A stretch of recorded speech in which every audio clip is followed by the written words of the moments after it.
Bonjour à toi. Aujourd'hui, nous allons continuer notre étude de la parole et nous nous tournons vers le livre de Ésaïe 43, versets 8 à 13, puis acte 1, verset 8. Au même chapitre 43, nous avons vu hier comment Dieu, à 2 reprises, dit « Ne crains rien » ou encore « N'aie pas peur ». Aujourd'hui, notre thème est mes témoins. Les témoins de Jéhovah sont aussi les témoins de Jésus. C'est ce que nous verrons aujourd'hui. C'est intéressant, hein? Juste avant de lire les références, prions. Notre Seigneur et notre Dieu, nous te bénissons pour le bonheur de te connaître, pour la parole qui nous éclaire et nous conduit dans toute la vérité, pour le pardon de nos péchés et la vie éternelle en Jésus-Christ. Seigneur, merci d'avoir allumé nos lumières et de faire de nous des lumières du monde. Que le Saint-Esprit nous accompagne dans la lecture de la parole et qu'elle porte du fruit dans nos cœurs, au nom de Jésus, pour ta gloire éternelle. Amen. Lisons Ésaïe 43, versets 8 à 13. Qu'on fasse sortir le peuple aveugle, qui a des yeux, et les sourds qui ont des oreilles. Que toutes les nations se rassemblent, et que les peuples se réunissent. Qui d'entre eux a annoncé ces choses?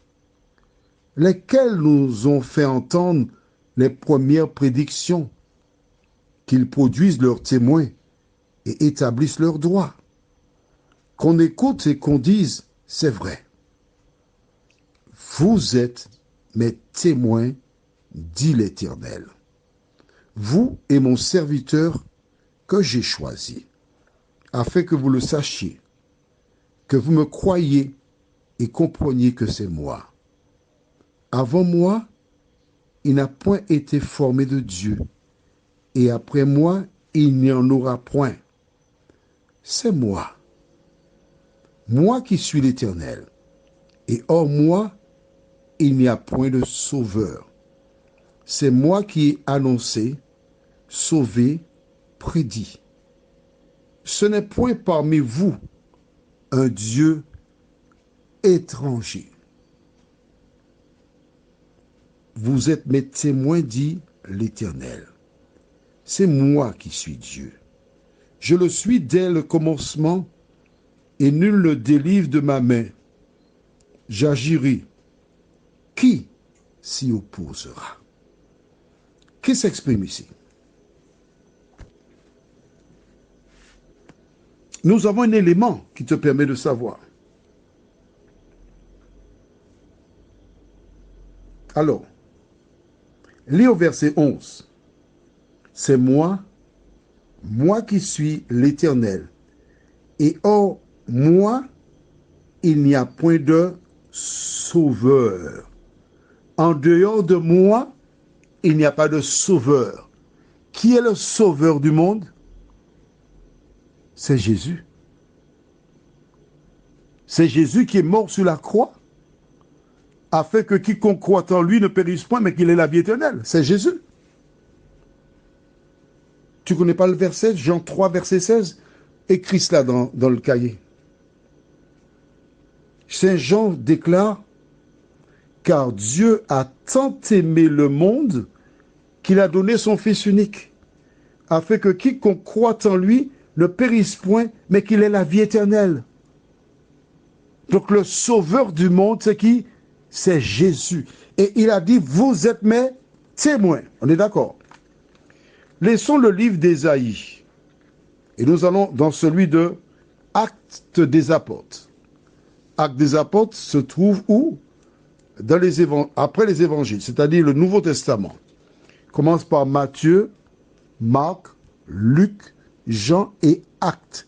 5e livre du Nouveau Testament. Jésus se trouve avec ses disciples et il est sur le point de partir, de laisser la terre.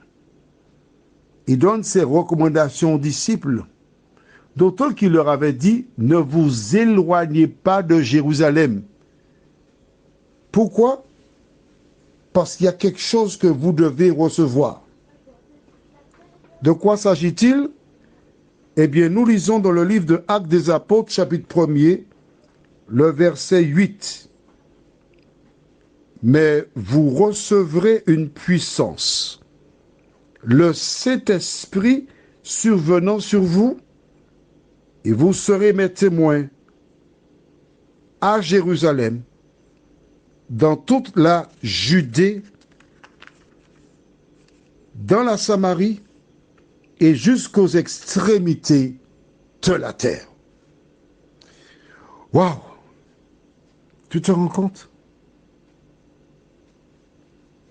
Jésus déclara à ses disciples qu'ils seraient les témoins, que l'évangile serait prêché dans le monde entier jusqu'aux extrémités de la terre. Jésus est-il un menteur? Non. Partout dans le monde, des gens parlent de Jésus. Je vais te relater ce qui est arrivé.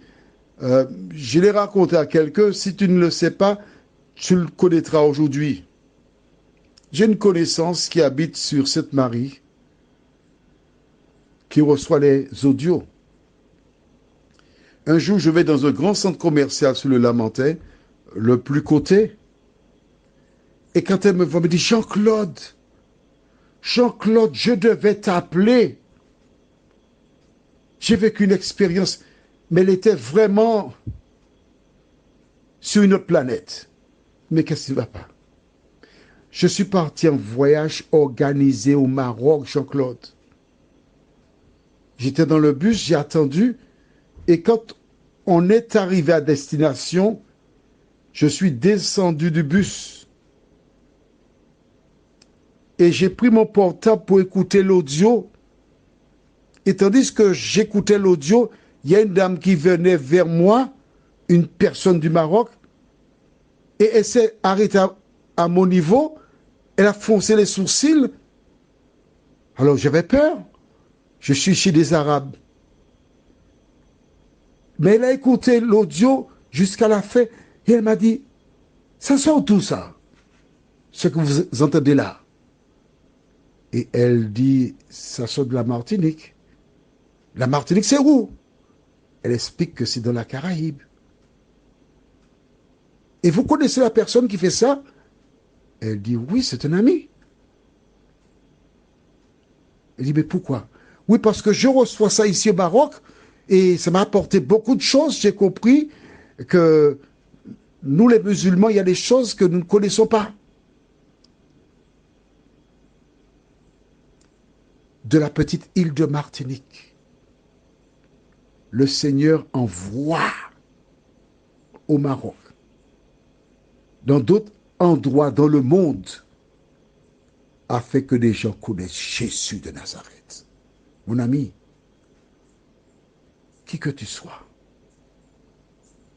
comme ces personnes à Madagascar qui reçoivent ces audios et d'autres coins d'Afrique, quel que soit le lieu où tu te trouves, n'oublie pas que tu es un témoin de Jésus. Et en tant que témoin, ton devoir, c'est de dire à tous qui est Jésus, ce qu'il a fait pour toi, surtout qu'il revient te chercher. Prions. Notre Seigneur et notre Dieu, nous te remercions pour la parole qui nous sauve. Merci pour Jésus. Merci pour l'assurance du pardon de nos péchés. Merci pour la vie éternelle que nous avons en toi, Seigneur. Alors que le monde va vers sa fin, nous te demandons de nous aider jour après jour à te suivre, à marcher dans tes voies, à garder tes préceptes, de telle sorte que lorsque tu reviendras, nous ne fassions pas partie de celles et ceux qui diront montagne, tombez sur nous. Mais nous dirons, c'est mon Sauveur. Merci Seigneur de continuer de nous éclairer. Nous t'avons prié au nom de Jésus et pour ta gloire éternelle. Amen. Je te souhaite une bonne journée et que la paix de Dieu soit avec toi. Et à demain matin, si Dieu nous prête vie.